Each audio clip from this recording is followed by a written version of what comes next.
කොහොමද යාළුවනේ? ගෙවතු වගාවට ආදරය කරන හැමෝම සාදරයෙන් පිළිගන්නවා. මම කියන්න හදන දේ හරියටම තේරුම් ගන්න නම් වීඩියෝ එක ඉවර වෙනකන්ම බලන්න.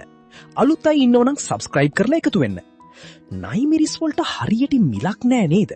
ඔයාටත් නයිමිරිස් වගාව එපා වෙලාද? කලබල වෙලා වගාව අතහරින්නද හදන්නේ?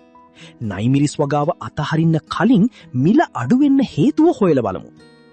ඉතින් ඔයාලා ගොඩ දෙනෙක් දන්නවා පසුගිය වසර තුල සමාජ මාධ්‍ය තුල විශාල වශයෙන් නයිමිරිස් වගාව ගැන වීඩියෝ පළ වුණා, පෝස්ට් පළ වුණා. ඒ වගේම නයිමිරිස් වගාව ප්‍රචලිත කරන පිරිස් වගේම ආයතන විශාල වශයෙන් බිහි වුණා.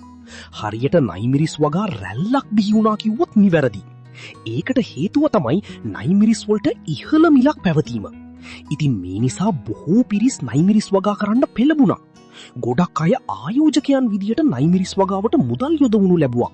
මේ ගොඩක් ආයෝජකයන් වෙනත් ක්ෂේත්‍රවල හොතින් මුදල් උපයන අය.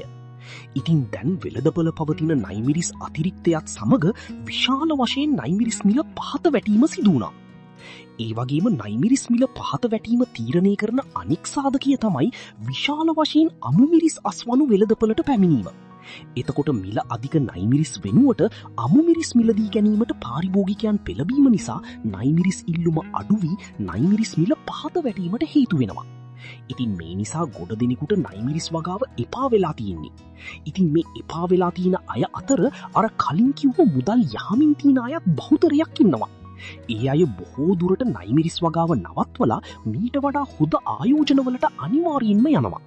ඉතින් ඒ නිසා නයිමිරිස් වගාවෙන්ම යපෙන ගූ සහෝදරවරු කිසිම වෙලාවක වගාව අතහරින්න යන්න එපා. අනිවාර්යෙන් නිසි මිලක් නැවත එනවා.